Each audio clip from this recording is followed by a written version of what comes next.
Olá, esta é a aula número 2 para os alunos do sexto ano do ensino fundamental. Nós tivemos que fazer a troca do caderno que a gente estava usando como referência no segundo bimestre para o terceiro, porque infelizmente não veio o caderno para todo mundo, né? E a aula não é individual, não é um ensino particular, privado aqui, pago, alguma coisa. Então a gente tem que atender a todos os alunos sem exceção, né? Então eu decidi, conversei com os alunos na aula presencial, decidi fazer a troca do caderno para o caderno Trilhas da Aprendizagem, que na minha visão ele é um pouquinho mais simples e eu particularmente prefiro usar o caderno da cidade, que é aquela outra apostila que tem alguns exercícios mais complexos. Mas o que a gente vai fazer? Quando a gente precisar complementar alguma coisa para dar conta dos conteúdos que tem que ser estudados na série, no sexto ano, nós vamos trazer atividades impressas para que todos consigam acompanhar, porque não é justo com o aluno A ou B ele ter o caderno e outro não ter, aí fica complicado. E também fica difícil a gente não ter um caderno para acompanhar, porque senão tudo tem que escrever e tal, fica mais complicado. A gente vai perder muito tempo escrevendo do que aprendendo as coisas, ainda mais com essa parte de rodízio. Então, dito isso, para que todos tenham acesso, sem exceção, ao conhecimento, que é dever do Estado, é dever dos professores proporcionar isso para os alunos, nós vamos usar o Trilhas. Eu coloquei para vocês a versão online para vocês fazerem o download do PDF. Se não quiser, pode ir na escola retirar, tem versões lá. Só que o que eu coloquei para vocês foi a versão do ano passado, 2020, que é um volume único. Então tá todas as atividades lá. E na versão que o pessoal está retirando na escola é o mesmo, só que está dividido em dois volumes, volume 1 e volume 2. Mas é o mesmo caderno, tá? Bom, então vamos lá. Então a referência agora será o Trilhas das Aprendizagens. Então vamos lá. Atividade 1. Correndo contra o tempo. A associação do bairro onde Natália mora organizou uma festa com muitas gincanas. O título de uma delas era Ganhe uma calculadora fazendo cálculo mental. Natália ganhou a calculadora porque realizou corretamente e antes de todos os participantes essas adições. Então tá aqui um quadro, né, que tem uns espaços em brancos à esquerda e está dividido em dois blocos, combinações de números que dá 100 e na parte de baixo, nas três linhas à esquerda, combinações de quatro números que dá 200. À direita tem o quadro das parcelas, que a gente pode usar somente esses números. Por exemplo, poderia usar 50 mais 50. 50 mais 50 dá 100, não dá? Só que o que acontece aí? Aqui no quadro da parcela não tem esses números 50 e 50, tá? Então eu não posso usar nenhum número fora desse quadro de parcelas que está à direita para fazer as combinações tanto dos números que dá 100 quanto dos números que dá 200, tudo bem? Bom, eu vou explicar a proposta que o caderno Trilhas deu para a resolução desse problema. Porém, se você quiser usar da maneira tradicional, aqui é uma aula democrática, não tem imposição de jeito de fazer, como fazer, tá?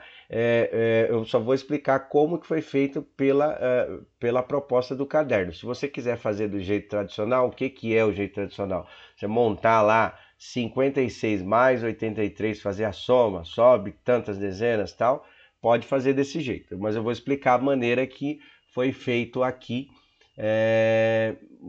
pela proposta do caderno, o Trilhas.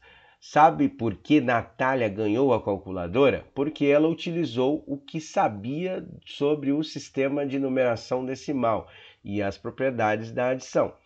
Ela se apoiou em adições cujas somas são 10 ou 100. Então, dois exemplos aí que fica fácil a gente fazer. 6 mais 4 é igual a 10 e 60 mais 40 é igual a 100. Então, essas adições aí a gente consegue fazer sem muita dificuldade, teoricamente, né? Mas sem muita dificuldade a gente consegue fazer numa boa. Então, ela deu preferência para cálculos que dão números redondos para poder fazer, tá? E aí, o que que fez aí, ó? Decompôs, ou seja, dividiu as parcelas em dezenas exatas e unidades e as trocou de lugar. Então, o que que acontece ali? Tem uma adição que ele deu como exemplo. Você pode acompanhar no caderno, tem a correção, a não ser que você não tenha o caderno, aí você pode fazer, né? Mas tem a resolução de como que ela fez. Eu só vou colocar aqui para poder explicar. Então, o que que é 56? 56 é dezena e unidade. Nós temos 5 dezenas e 6 unidades. Então, nós vamos separar em números redondos. O que que é 56? É 50 mais 6, que é 5 dezenas mais 6 unidades, que dá 56. 83 é 80 mais 3, 8 dezenas e 3 unidades. 24 é 20 mais 4. 57 é 50 mais 7. Então, decompôs os números em dezenas e unidades. Agora nós vamos realizar a soma de dezenas e a soma de unidades, tentando ver os números que dão valores exatos, mais ou menos igual que foi feito lá em cima, lá, 6 mais 4 e 60 mais 40. Então, eu vou separar primeiro 50 mais 50, que é fácil de fazer, não é isso? 80 mais 20, também. Aí eu estou fazendo a troca das posições das dezenas. O 6 e o 4, que é o das unidades, e o 3 mais o 7. Repara que eu coloquei destacado colorido para separar dezena e unidade. 50 mais 50 costuma dar 100, 80 mais 20 costuma dar 100 também, 6 mais 4 costuma dar 10 e 3 mais 7 costuma dar 10. Somando as parcelas separadas, a gente encontra o número 220, certo? Bom, esta é a proposta para fazer. Eu quero fazer do jeito tradicional. Não tem problema nenhum, desde que você consiga fazer a soma dos números, achar quais são os valores, não tem problema algum, tá? Aí tem uma restrição aqui desta gincana. Ó. Imagine que você também participou da gincana, ganhe uma calculadora fazendo cálculo mental.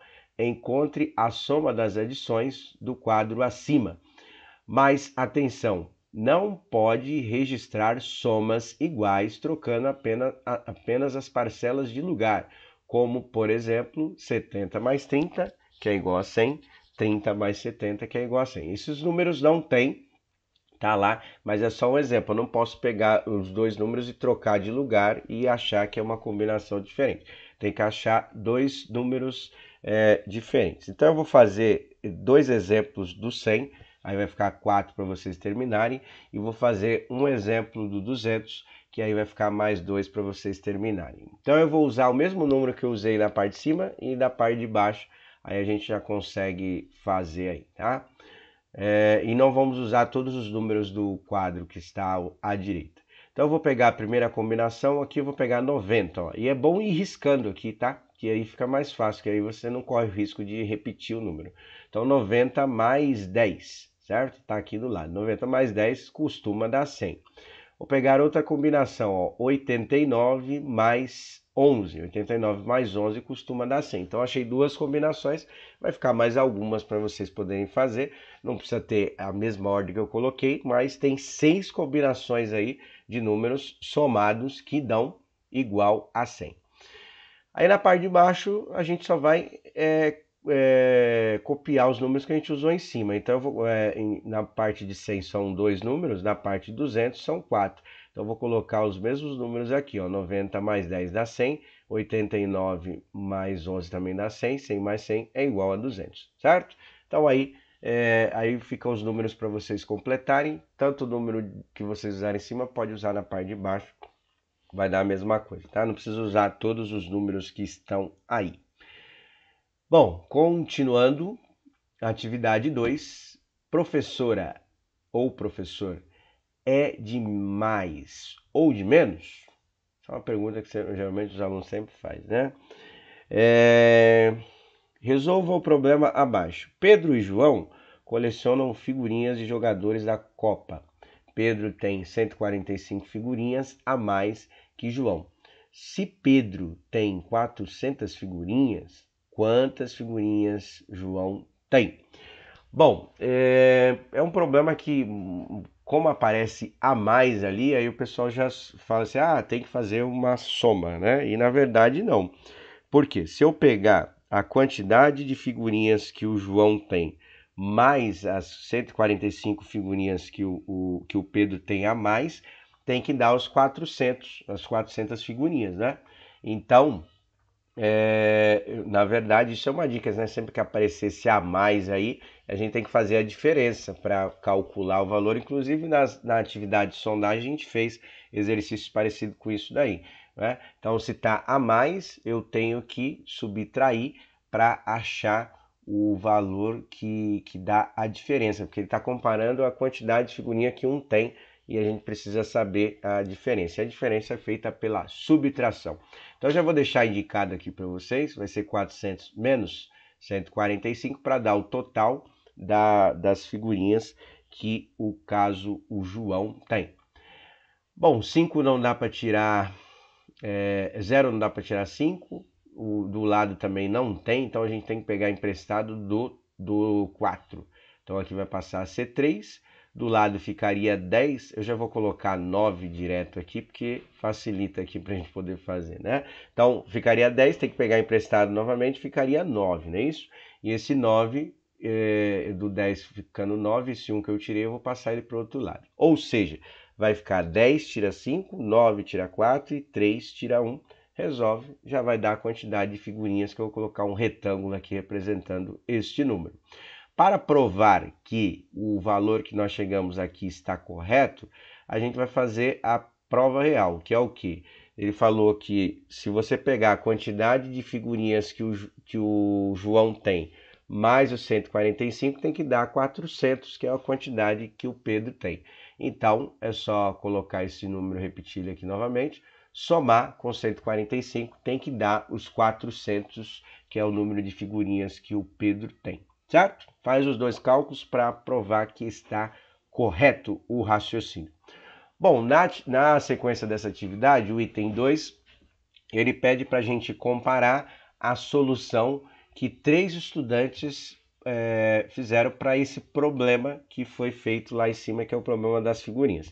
Os cadernos de agora, principalmente de matemática, além de executar cálculos e tal, a gente tem sempre algumas atividades que propõem você analisar sugestões, propor soluções para os problemas que tem aí. Então, a gente vai ter que verificar esses cálculos que foram feitos e apontar falhas, responder, né, o que foi errado. Então, a Beatriz fez o seguinte: centena, dezena, unidade. Como tem a situação a mais, não é isso? Ela somou os números, o cálculo está correto, porém a interpretação do problema está errada, mas ela chegou com 545 figurinhas. A Clarice fez a operação correta, só que na hora de fazer 0 tira 5, ela não fez 0 tira 5, ela fez 5 menos 0, que é igual a 5. 4 menos 0, que é igual a 4. E 4 menos 3, que é igual a 4 menos 1, que é igual a 3. Esse é um erro que geralmente quando os estudantes estão aprendendo a fazer a subtração, geralmente eles fazem. Quando é 0 tira 5, eles fazem o contrário, né? E tem que fazer aquele procedimento do empréstimo, né? E o último Daniel fez o seguinte: ele fez até a ideia do empréstimo, só que na hora de fazer o cálculo ali 4, pega um emprestado, fica 3. Ele colocou 2 e colocou 10 do lado e 10 do outro, fez a subtração lá e chegou um número 165 figurinhas. Provavelmente é um erro de digitação aí, que ficou 195 na resposta, né? Mas 165 figurinhas. Também está errado, o cálculo está correto, mas o procedimento usado pelo Daniel está errado. O que nós vamos ter que fazer aqui nesta atividade? O A, o B e o C. Nós vamos ter que responder apontar as falhas que eles fizeram. Eu vou explicar e vocês tentam resumir aí o que vocês entenderam. Então, você concorda com as afirmações abaixo? Por quê? Beatriz errou porque esse problema não é resolvido pela adição 400 mais 150. Como a situação é a mais, então a gente teria que fazer um cálculo de subtração, ou seja, como vocês gostam de falar aí no sexto ano, é uma conta de menos, é a solução para o problema seria uma subtração e não uma adição, certo? A B. Clarice acertou ao resolver o problema pela subtração, 400 menos 145, mas errou ao usar a ideia de tirar a quantidade maior da menor, não importando se o algarismo compõe o número de cima ou de baixo. Então você vê que ela pegou e fez o que é o mais fácil, vamos dizer assim, né? Então ela fez o cálculo correto, usou a operação correta, porém ela errou o resultado. O resultado está errado. E o último, Daniel, acertou ao resolver o problema pela subtração 400 menos 145, mas errou porque o número destacado não representa o 400. Na realidade, o número destacado representa o número 310. Tá lá o que ele fez, né, no caso dos empréstimos, da centena, da unidade e tal, da dezena, e o correto era fazer assim, né, igual o que a gente fez lá, né, o 3, o 9, né, que ficaria 10, como vai pensar para outro, ficaria 9, e o 1, né, na verdade o correto seria isso, que aí vocês podem copiar do lado, que é exatamente o que tem que fazer, certo? Então aí resume o que vocês acham da ideia, tá?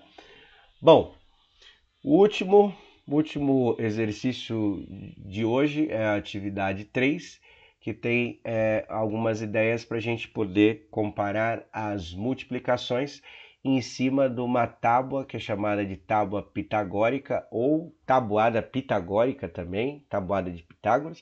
Pitágoras, para quem não sabe, né, provavelmente vocês vão ouvir falar bastante dele nos estudos de matemática, mas é um matemático que viveu mais ou menos 7 séculos antes de Cristo e ele fez bastante contribuições para a matemática, e essa tabuada foi ou tábua foi apelidada por tabuada pitagórica, porque tem algumas características dos estudos que ele desenvolveu, né?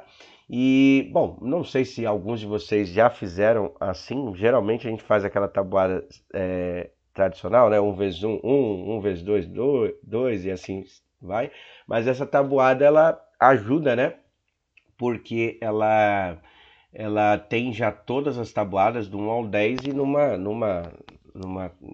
numa composição só, tá? E aí eu só vou ensinar vocês a ler, obviamente quem não sabe, a ler as informações que está aí nessa tábua para poder fazer as multiplicações. Por exemplo, se eu quisesse saber o resultado da multiplicação 6 vezes 5. Então tem a coluna 1, 2, 3, 4, 5, 6, 7, 8, 9, 10. Então eu vou na coluna do 6, certo? Como eu quero saber 6 vezes 5, eu vou procurar a linha do 5, né? Que tem 1, 2, 3, 4, 5. Aonde essas duas informações se encontram é o resultado da multiplicação. No caso, é o 30, tá vendo? Se você olhar, o 6 está na coluna do 6 e está na linha do 5. 6 vezes 5 é igual a 30.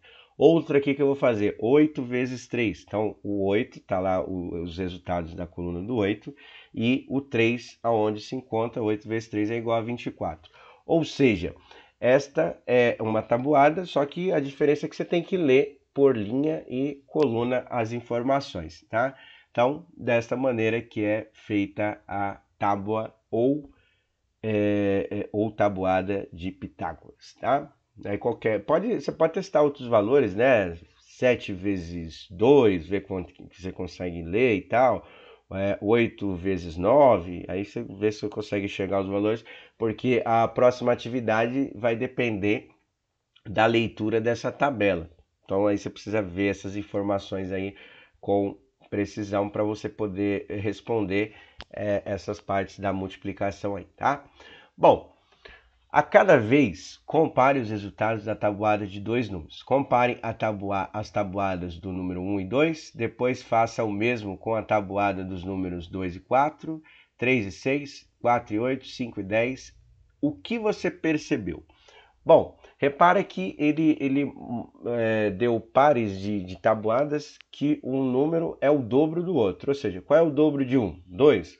Qual é o dobro de 2? 4. Qual é o dobro de 3? 6. Qual é o dobro de 4? 8. Qual é o dobro de 5? 10. Ou seja, sempre duas vezes o valor, tá?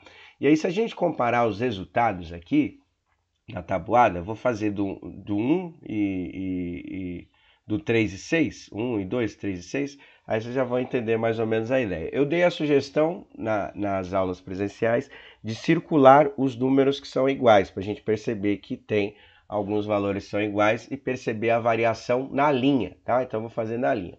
Então, se você pegar a tabuada do 1, que é 1, 2, 3, 4, 5 até o 10, e a tabuada do 2, 2, 4, 6, 8, 10, 12 e assim vai. Você vai perceber que tem alguns números que são em comum, né? Por exemplo, o 2, ele aparece na tabuada do 1 e também na tabuada do 2. Então, você circula ele, marca de alguma maneira, tem alguns que pintaram, né? Então, e assim vai. Aí depois tem o 4, que aparece também na tabuada do 1 e do 2 também. Depois tem o 6, que aparece na tabuada do 1 e também na tabuada do 6, e assim sucessivamente. A tabuada do 3 também tem a mesma coisa em relação à tabuada do 6, porque é o dobro, né? O dobro dos resultados. O 6, ele aparece na tabuada do 6 e do 3, o 12 aparece nas duas tabuadas, o 18, o 24 e assim vai. Então você vai circulando lá e vai tentando analisar. O que a gente percebe? A gente percebe que, por exemplo, comparando a tabuada do 1 com a tabuada do 2, a marcação que a gente vai fazendo nos números que são comuns, no caso da tabuada do 1, a gente vai pulando sempre o número, sempre vai marcando de 2 em 2. Então a gente marca o 2, pulo 3, marca o 4, pulo 5. Marco 6, pulo 7. Então vai marcando de 2 em 2. E na linha de baixo a gente não pula nenhum número. 2, 4, 6, 8, 10. Então a marcação da de cima é de 2 em 2 e a marcação da de baixo é de 1 em 1. Isso vai acontecer em todas as tabuadas que ele pediu para comparar. Por que isso vai acontecer? Porque é aquilo que eu falei no começo, né? É sempre o dobro da informação. O resultado que ele pediu para comparar é o dobro. Então, o dobro de 1 é 2, o dobro de 2 é 4 e assim sucessivamente. Então, isso acontece porque uma vai ficar de 1 em 1, outra de 2 em 2, porque é sempre o dobro do resultado, certo? A B, os resultados das tabuadas do número 1, 3, 5, 7 e 9 são todos pares ou todos ímpares? Bom, eu não sei se foi alguma coisa de digitação aqui, mas vou explicar para vocês o porquê que é. Porque ele pediu para falar se é um ou outro, né? E na verdade não vai ser nenhum. Mas só para a gente perceber aqui, ó, a tabuada do 1 entra 1, 2, 3, 4, então tá alterando, né? Uma hora é par, outra hora é ímpar. A tabuada do 3 é a mesma coisa, ó, 3, 6, 9, 12, então altera entre par e ímpar. A tabuada do 5, a mesma coisa, a tabuada do 7, a mesma coisa, a do 9, a mesma coisa. Então, o que acontece aqui? A gente não pode afirmar nem é que par, nem é que ímpar, né? Ou seja, nenhuma das duas informações. Os resultados uma hora é par, outra hora é ímpar. Não é nem par ou ímpar, né? Quando fala um ou outro, a gente tem que responder se é esse ou outro, né? Na verdade, ali a gente pode colocar pares e ímpares, né? Eu acho que ficaria melhor ali, tá? Então, não é nenhum e nem outro. Já diferente do C, os resultados das tabuadas dos números 2, 4, 6, 8 e 10 são todos pares ou ímpares, agora que dá para afirmar, tá? Deixa eu voltar aqui que aí fica mais fácil vocês verem. Ó, 2, 4, 6, 8, 10 são todos números pares, né? Tabuada do 4, 8, 12 são pares, são todos números pares. Aí aqui sim dá para a gente responder, né? Então, o item C são todos os resultados números pares. Bom, o D. O que acontece se você juntar, ou seja, somar, os resultados da tabuada do número 3 com os resultados da tabuada do número 4? Então, eu coloquei novamente aqui a tabuada pitagórica, ou tabuada de Pitágoras, ou tábua também, né? Que é como está aí no material. E a gente vai comparar a multiplicação da tabuada do 3, da tabuada do 4, juntar os resultados e ver o que acontece. Então, olha só, 3 vezes 3, 9, não é isso? vou pegar a mesma coluna e fazer na do 4. 3 vezes 4 dá 12. Então, o que acontece? Se eu juntar 12 mais 9, 12 mais 9 costuma dar 21. 21 é exatamente o resultado que está na tabuada do 7. Então, o que a gente percebe? Se nós juntarmos o resultado da tabuada do 3 com o resultado da tabuada do 4, vai dar, se for o mesmo, né, a mesma multiplicação, vai dar o resultado da tabuada do 7. Ou seja, por que isso acontece? Porque 3 mais 4 é igual a 7, não é isso? Então, se eu somar os dois resultados dessas tabuadas, vai dar igual a tabuada do 7. O E, ele pede para a gente fazer mais ou menos a mesma coisa, só que com o resultado da tabuada do 9. Como ele deixou aberto, tem muitas combinações que a gente pode fazer para o resultado da tabuada do 9. Então, eu coloquei uma, e aí vocês complementam as outras. A primeira que a gente vai pensar, não é? O 8 mais 1. Se eu pegar os resultados da tabuada do 8 mais a tabuada do 1, vai dar a tabuada do 9, não é isso? Porque 8 mais 1 é igual a 9. E aí eu vou deixar mais algumas para vocês fazerem. Por exemplo, ó, o próximo é o 2, não é? 2 mais quanto que vai dar 9? Aí você conta lá e vê o quanto que falta para chegar no 9. 3 mais quanto que vai dar 9? É uma tabuada do 3 mais uma outra tabuada vai dar a tabuada do 9. E a última combinação, porque aí depois só vai trocar a ordem, né? Não vai mudar muita coisa. 4 mais quanto que vai dar 9? Então, conta do 4, 5, tal, até chegar no 9. Qual tabuada somada com a do 4 que vai dar o resultado da tabuada do 9? Bom, então é isso para a aula de hoje. Faça os exercícios. Se tiver alguma dúvida, já sabe o caminho que tem que seguir. E aí, é isso para a aula de hoje, tá bom? Então, nós vamos fazendo o caderno Trilhas da Aprendizagem para que todos tenham acesso aos conhecimentos matemáticos. Um abraço a todos, até!